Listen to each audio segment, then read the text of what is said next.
Really characterize the characteristics of a pitch and a chip for me.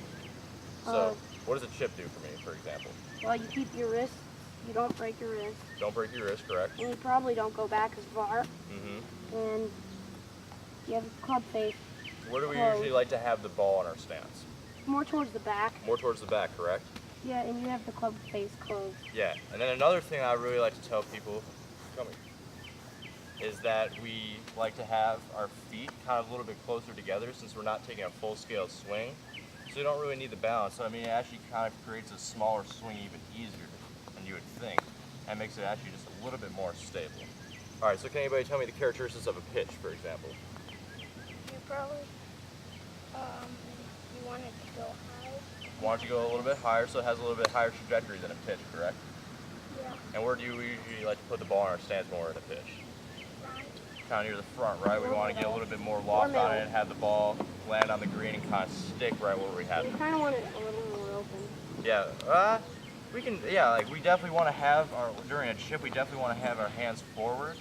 But during a chip, we usually just like to keep our hands pretty square and just let the club fly on its own, but we just like to put it in the front of our stance. All right. Can anybody tell me, before you guys hear real quick, can anybody tell me where in the stance we put our driver? In the front. In the front of our stance, right? Can anybody tell me why we put it in the front of our stance? It gets a little bit higher, right? Because in our swing, if we put it at the front, we come back to level here, and we're coming up just a little bit, so adding some loft to the club. So, all right, let me see you guys in a couple. That helps me create a lot of power. It also focuses that you're not coming too much outside the ball, putting your shoulder above it, like that, because that'll force you to slice it. Do you guys know what a slice is? It goes off to the right, right? Awesome. Yeah, so just do a couple of those drills real quick. See how the ball kind of curves in and then outward, in towards the middle? That's called a draw.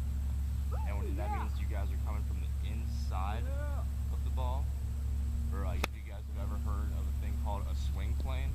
The swing plane is what you guys go up and then down on, and if you guys want that swing plane to be pretty much even and going across the same plane line on the downswing, otherwise you get, if you guys come too much to the outside, it will slice for right-hand golfers, and then it will go to the left if you guys go too much from inside to out.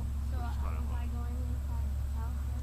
Yeah, you're going a little bit inside out, but that's a lot better. That's what's going to create more power in your swing, is that if you're coming inside like that. Well, that's probably because we trying to fix it. I had a little bit of Yeah. But now it's looking good, so